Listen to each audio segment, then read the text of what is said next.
Spotlighters. I'm your host, Emily, and today we are going to be talking about the death of my grandparents. I'm gonna use this filter because it goes kind of perfect with this video, so just gotta have to stick to it. But anyways, let's get into it.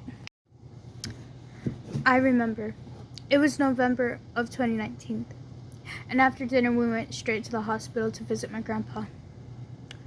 As soon as we got there, my Nana was there, and she took us to his room, where he was lying there. I took his hand and reassured him that everything was going to be okay. A few hours later, we made a circle and prayed for him. And a few moments later, I took his hand again, and his eyes became glossy, and his hands became cold. He flatlined. He was really gone this time. I started crying and begged for him to come back. A family member led me out of the hallway, and I slid down to the ground and cried, curled up in a little ball, and I started crying harder. 9-year-old me was trying to process everything. A nurse walked up and asked me if I wanted some water. I kindly declined and went back to crying. "How old are you?" she asked, and I said 9. As soon as I said 9, my brother came out, and he was crying as well. He sat across from me and put his face into his hands and cried more. A few minutes later, we left, and the car ride home was quiet and filled with sadness. This was my first death that I ever had to experience.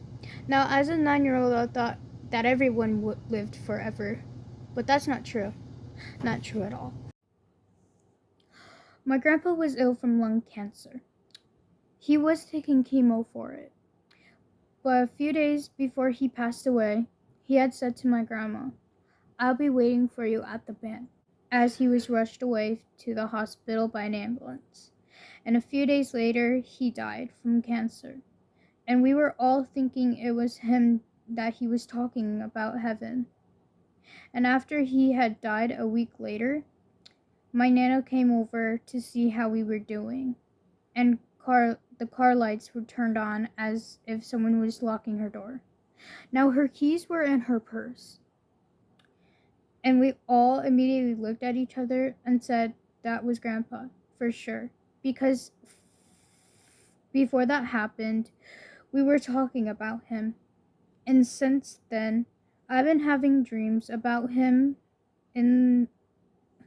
standing in the corner of my room and watching over me. Now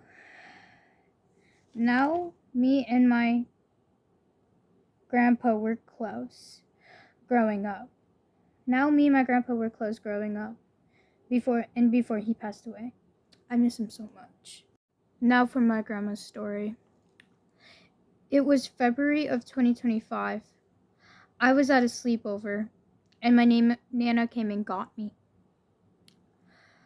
and brought me home.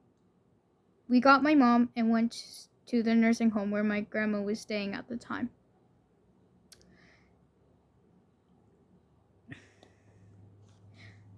This was the first visit after years of not seeing her. A few days later, we came back with my brother, and we were saying our goodbyes. She was really sick, and she looked up at the ceiling and kept on saying, "No, go away. It's not my time yet."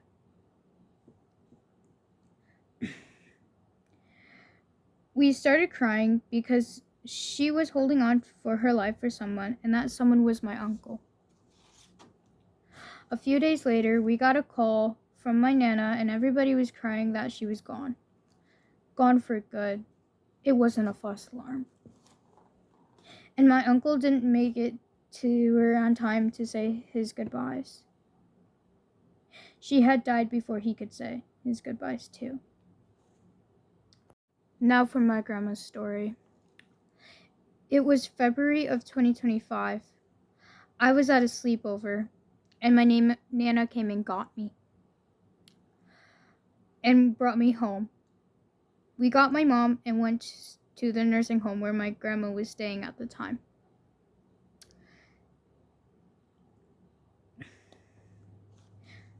This was the first visit after years of not seeing her.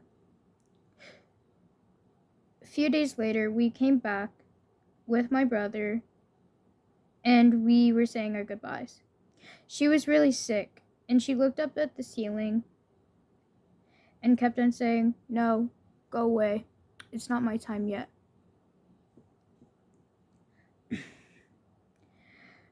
We started crying because she was holding on for her life for someone, and that someone was my uncle. A few days later, we got the call from my Nana, and everyone was crying that she was gone. She was gone for good. It wasn't a false alarm this time. And my uncle didn't make it to her on time. She had died before he could say his goodbyes. And me, on the other hand, I was being a 15-year-old girl watching Dance Moms when my mom called me into her room and said, "She passed away." I dropped my phone and cried. Why her, I wondered. Why? And I sobbed for the rest of the night. Me and my grandma were close growing up. We always joked around with each other, and I used to pull pranks on her. And a few days before she passed, her eyes widened when she saw me and my brothers when she was lying there. Me and two of my brothers tried to stay strong, but couldn't. All three of us started crying, and my grandma called my name and hugged me. And she asked, "Why are you crying?" "I'm not going anywhere." "Don't cry." "I won't let them take me." I started crying harder. A few days later, she passed away, and my uncle didn't even get to say goodbye yet. He was on the train on his way here, and he got the call that she passed away when he was on the train. And like I said, I was being a regular 15-year-old before I got the news. After, I was just cooped up in my room and didn't want to hang out with friends or do anything for a couple of months. Her death hit me hard like a train. That is all I have for you today, and I love you guys, and I'll see you in the next one. Bye. When no one can explain, you are what I don't have, so come and take the pain. I don't wanna be safe, no, I don't wanna confide. Searching for my own way with everything that I hide.